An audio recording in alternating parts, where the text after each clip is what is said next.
Hello and welcome back to Bernama. Today you're still with me, Shah, on this marvelous Monday. I was with Elaine earlier, and then I mentioned I'm going to have a very special guest. She is right here with me right now. Her name is Ardy Timmer. Hello. Hello. All right. How are you? I'm great. All right. Now, we mentioned we're going to talk about art. Now, she's a painter. Okay, yes. She's a painter. She paints. All right. Yeah. And you know how they say the English phrase, "A picture paints 1,000 words." It is so true. But before we get more in depth about painting and everything, maybe we'd like to get to know you first. Maybe you could tell us a bit about yourself, like how you got started. You know. Yeah. Well, I've been living in Malaysia for 10 years already. All right. So now this year. And before that, we lived in Indonesia for 5 years. Okay. So I have been in Asia already for 15 years. All right. But it's quite a big part of my life. Okay. And when in Indonesia, I was a member of the Indonesian Heritage Society, what is a cultural society. All right. And in that group, they had like small active workshops where we had kind of like fortnightly get-togethers, and I was a member of the art group there. All right. And when I was doing that, they asked me to lead the art group. All right. So I was actually thrown in also into something I really didn't know very well. Okay.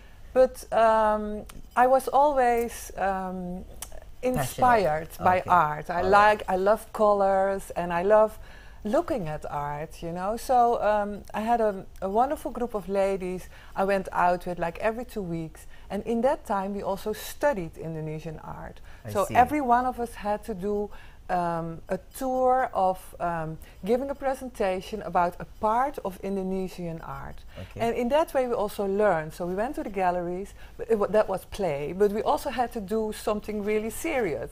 And after 2 years doing that, we really formed a bond, and we had this wonderful group, and we learned about Indonesian art. So everywhere we came, we knew what was going on after a while. Very impressive. So then, after that, I moved to Malaysia, and I looked around in Malaysia. That was 10 years ago, and the art in Malaysia couldn't really inspire me at that moment. So I started for art classes myself, and I started doing art classes here and there. But actually, I couldn't really find my flow. It took a long time. And I think being an artist, starting out as an artist, it's very important that we feel happy in our bodies, that we feel happy in our lives. So at a certain point, I kind of scooted off in a less good period, like I started being depressed because I couldn't find my goal as an expat wife. Okay. My husband was always working, and there was enough money, but I felt kind of lonely because my children were growing up. And what was there for me? I mean, I am a person with a lot of energy, so I really wanted to put my energy to work.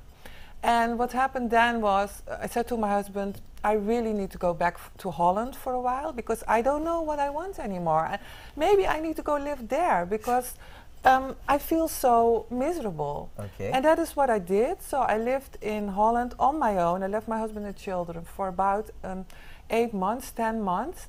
And then after that, I kind of found myself. I really needed to connect to my roots, to my family, and hear them say, give me actually a value of being worthy again.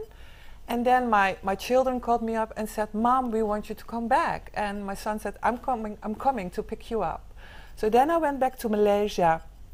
Coming back to Malaysia, I felt, now I really want to be in Malaysia. It's not that I have to go to Holland because I belong there. I can make my life anywhere. And I thought, this is the time that I'm going to do something in Malaysia, also for Malaysia. I see. So I went back to my plan, what I already had a long time, but I couldn't get it out because I wasn't really happy.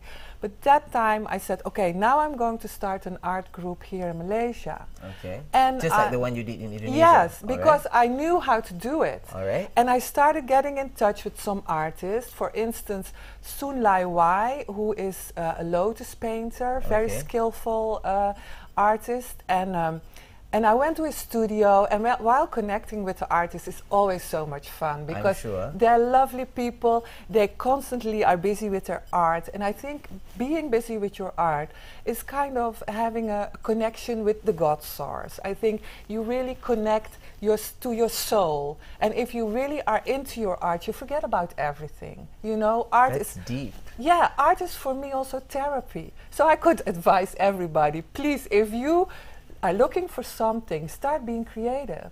So I went to see Soon, and I went to his studio, and at a certain point I thought, okay, he's the right guy to start with. I knew this lady from Art Accent Gallery in Bangsa Village, Margaret, she's a lovely lady, and Soon was going to have a solo exhibition there. So I called a group of friends and I said, guys, come on, let's go. We're going to go have a look at this artist art. And I invited Soon, and I said, Soon, please come, because we would love you to be there, because it makes us us more come alive if we know the person, if we see the person, and we can talk to you. So he did, and that was my first outing with my art group. And in the meantime, we have been running for 1.5 years. Wow, okay. So we have met a lot of people in the meantime. And the response has been good so far? Yes, the group has grown. Like at a certain point in December, we had about 20 members. Okay. And it's quite a big group of expat ladies who are actually in the same situation as me, but feel that this is something they love to do. They like to look at art, and art connects us because we are all having so much fun to look at art. And if we meet a Malaysian artist, it's even much more fun. Okay. For instance, I have one friend, a very good friend in the meantime, who's a glass artist, Raja Azhar Idris. You may have heard of him. And we went to his house, and Raja lives in a very fun artistic house. I'm sure most artists do. And there's glass everywhere. There's glass in the furniture. There's glass on the walls. The lamps are of glass. Even his fish are swimming in a decorated glass bowl. You can imagine, built in the wall. It's very funky. So I took the group there. And Raja provided us really in the Malaysian way with some nice tea and everything. And it was a wonderful visit again, you know. So we kept on doing these things. And also meeting the Malaysians at home, at the studio, is even more interesting. Because on top of the art, we get a little piece of the Malaysian culture. Of course. And that we love that, you know. Because most of us are foreigners, it is also something we don't come across with every day. I see. So that is very nice. All right, now, but after being in Malaysia for so long, and you said at the beginning, you know, you were not inspired, and you were in Indonesia for 5 years. How would you, you know, compare these differences between the art in Indonesia, the art in Malaysia, and the art in perhaps in Europe? You know, there must be something which makes it very unique. Maybe perhaps, I don't know, painters in Europe prefer to draw something else, or their inspiration is usually something else, and here in Asia it's something else. So how? I think artists are always inspired by their background. Okay. It always comes out. So I think we can connect. If we paint, we connect to our soul, as I said, and what is keeping us busy will come out in our art, either knowingly or not knowingly. And I find that if you look in Europe, for instance, and you go to see the period of the Impressionists, like Monet and all those painters, they really depicted art in a beautiful way. Okay. In the time that I was in Indonesia, that was like 1998, what was the stepping down of Suharto. So there was a lot of stuff living in the people. There was a lot of maybe anger, cooped up emotions coming up. So in the first 5 years after that, there was a lot of boldness in the art. There was a lot of anger, and also sexuality was depicted, because before that, that was a no-go. All right. You know, and I feel that coming to Malaysia, it's actually for me similar. When I came here 10 years ago, I felt like, what is going on here? I don't see much. You know, you expect more. Yes, I expected the same vibrancy. And what I saw was, I couldn't connect to the art. But now, after 10 years, I think artists become more expressive. And I think that is important for art to flow and to boom. They have to be able to say what they want. They have to be free in their expression. And I do see also some political issues here in the art, social issues. And I find it interesting.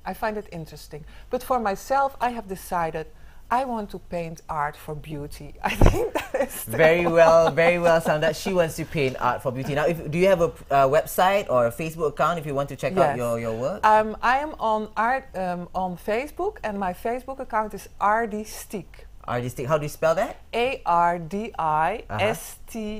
ARDISTIEK. All right, Ardy Stiek. All right, we'll check it out on Facebook. But unfortunately, that's about all the time we have. Thank you so much for sharing all your knowledge. Welcome. It was very good to have you. Welcome. All right, very inspiring indeed. Now, you know, art, it opens your soul and, you know, lets out all your expression, everything on a piece of canvas. So I hope that has been very inspiring for all of you this Monday. All right, but for Bernama today, this is Shah saying have a pleasant day ahead. Goodbye.